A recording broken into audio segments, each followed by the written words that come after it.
शुरू में जब अल्लाह ताला ने जन्नत बनाई तो वो एक ऐसी जगह थी जहां ना दुख था, ना दर्द, ना भूख थी, ना प्यास। हर तरफ रोशनी, खुशबू, रंग और अमन था। अल्लाह ने जब हज़रत आदम अलैहिस्सलाम को पैदा किया और उनके जूड़े के तौर पर हज़रत हव्वा को तख्लीक किया तो उन्हें जन्नत में रहने की इजाज़त दी। वहाँ हर नेमत उनके लिए मौजूद थी, हर फल, हर दरख्त, हर चश्मा उनके इख्तियार में था। बस एक हुक्म दिया गया था कि वो एक खास दरख्त के करीब ना जाएं। इब्लीस, जो पहले फरिश्तों में रहता था लेकिन दरअसल जिन्नों में से था, इसने अल्लाह के हुक्म से इनकार किया था कि वो आदम को सजदा करे। इसके दिल में तकब्बुर और हसद पैदा हुआ। जब इसे जन्नत से निकाला गया तो इसने कसम खाई कि वो आदम को बकाएगा। वो चाहता था कि आदम भी इस नेमत से महरूम हो जाए जो इसे मिली थी, लेकिन चूंकि इसे जन्नत में आने की इजाजत नहीं थी, इसलिए वो चालाकी से रास्ता ढूंढने लगा। जन्नत के दरवाजे के बाहर वो उदास बैठा सोच रहा था कि किसी तरह अंदर पहुंचने का कोई जरिया मिल जाए। तब उसकी नजर एक खूबसूरत परिंदे पर पड़ी। वो मोर था। मोर की परवाज हुसैन थी, इसके परों में रंग बिखरे थे। जब वो पर फैलाता तो जन्नत के दरख्तों के साए भी इसके रंगों में ढल जाते। इब्लीस ने मोर से बात की और कहा, ए जन्नत के खूबसूरत परिंदे, क्या तुम मेरा पैगाम आदम तक पहुंचा सकते हो? मैं तुम्हारे बाप आदम के लिए खैर चाहता हूं, मगर जन्नत में दाखिल नहीं हो सकता। मोर ने पूछा, कैसा पैगाम? तुम तो वही हो जिसे यहां से निकाला गया था, मैं क्यों तुम्हारी बात पर यकीन करूं? इब्लीस ने नर्म लहजे में कहा, मैंने गलती की थी मगर अब तौबा कर चुका हूं। मैं सिर्फ ये चाहता हूं कि आदम हमेशा जन्नत में रहे। एक दरख्त है जिसका फल अगर वो खा ले तो वो हमेशा के लिए बादशाह बन जाएंगे, कभी बाहर नहीं निकाले जाएंगे। मैं ये भेद उन तक पहुंचाना चाहता हूं मगर खुद नहीं जा सकता। मोर ने थोड़ा सोचा। वो सादा दिल था, इसने समझा शायद वाकई ये खैर की बात है। इसने कहा, मैं तुम्हारी बात किसी ऐसे को बताता हूं जो मेरी मदद कर सके, शायद वो कोई रास्ता निकाल दे। मोर जन्नत में गया और सांप के पास गया। सांप इस वक्त जमीन पर रेंगने वाला जानवर नहीं था, बल्कि वो सीधा चलता था। इसकी आंखों में रोशनी थी, इसके जिस्म से खुशबू आती थी और वो बात करने वाला जानदार था।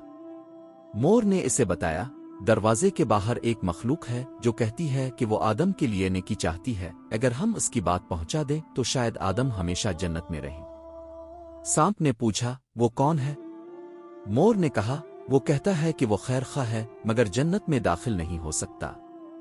सांप ने चालाकी से कहा, मैं इसे अपने जिस्म में छुपा कर ले आ सकता हूं, कोई नहीं पहचानेगा। यूं इब्लीस सांप के मुंह से अंदर आया। वो सांप के पेट में छप गया और उसके साथ जन्नत में दाखिल हो गया। जन्नत के अंदर वो दरख्त के करीब आया जिसके करीब जाने से अल्लाह ने आदम को मना फरमाया था। वो दरख्त ऊंचा और खूबसूरत था, इसके फल चमकते थे। सांप के अंदर से इब्लीस ने आवाज दी, ए आदम, क्या तुम्हें मालूम है कि तुम्हें इस दरख्त के करीब आने से क्यों रोका गया है?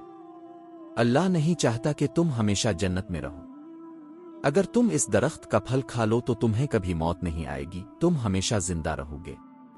आदम और हव्वा दोनों ने ये बात सुनी। शुरू में वो जेज की, लेकिन इब्लीस ने बड़ी चालाकी से बात की। वो कहता गया, मैं तुम्हारा खैर खा हूं, मैं तुम्हें वो इल्म दे रहा हूं जो फरिश्तों के पास भी नहीं। इस दरख्त का फल तुम्हें हमेशा की जिंदगी देगा। हुआ के दिल में ख्याल आया कि शायद ये ठीक कह रहा है। आखिर वो दोनों इस दरख्त के करीब गए और फल चख लिया। जैसे ही वो फल खाया, जन्नत की चमक उनसे हटने लगी। उनके बदन से नूर कम हो गया। उन्हें एहसास हुआ कि वो नाफरमानी कर बैठे हैं। वो शर्मिंदा हुए, आंखों से आंसू बहने लगे। अल्लाह ताला का हुक्म आया कि अब तुम सब जन्नत से नीचे उतर जाओ।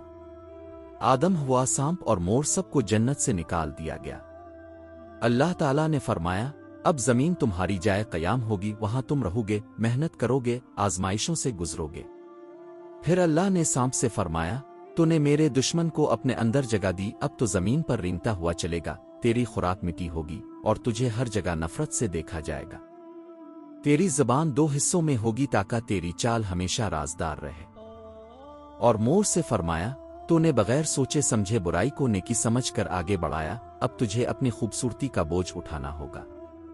तेरा चाल ढाल खूबसूरत तो होगी मगर तेरी आवाज भद्दी होगी ताकि लोग तेरे हसन पर फख्र न करें। यूं सांप और मोर जन्नत से निकाले गए। सांप जमीन पर रेंगने लगा, मोर जमीन पर तन्हा रहने लगा। दोनों के दिलों में एक एहसास रहा कि अगर उन्होंने अक्ल से काम लिया होता, अगर उन्होंने अल्लाह के हुक्म पर गौर किया होता, तो वो आज भी जन्नत की फजाओं में होते। इसी दिन से जमीन पर इंसान की जिंदगी शुरू हुई। आदम और हव्वा ने तौबा की, अल्लाह ने उनकी तौबा कबूल की, मगर सांप और मोर के लिए वो जन्नत हमेशा के लिए छन गई। कहते हैं जब मोर अपने पर फैलाता है तो इसे जन्नत के रंग याद आते हैं, और जब सांप अपनी खाल बदलता है तो इसे वो वक्त याद आता है जब वो चमकदार और सीधा चलने वाला जानदार था। दोनों के दिल में एक उदासी है, एक सबक छुपा है कि नरमी और खूबसूरती अगर अक्ल के बगैर हो तो गुमराही बन जाती है, और जो अल्लाह के हुक्म को छोड़ दे वो जन्नत का सुकून खो देता है। यही वो वाक़या है जो पुरानी इस्राइली और तफसीरी रवायात में आता है। कुरान मजीद में इस वाक़ये की असल यानी हज़रत आदम, हव्वा और शैतान का जिक्र है, मगर सांप और मोर की तफसील इसराइलियत यानी पुरानी बनी इसराइली कहानियों में शामिल है।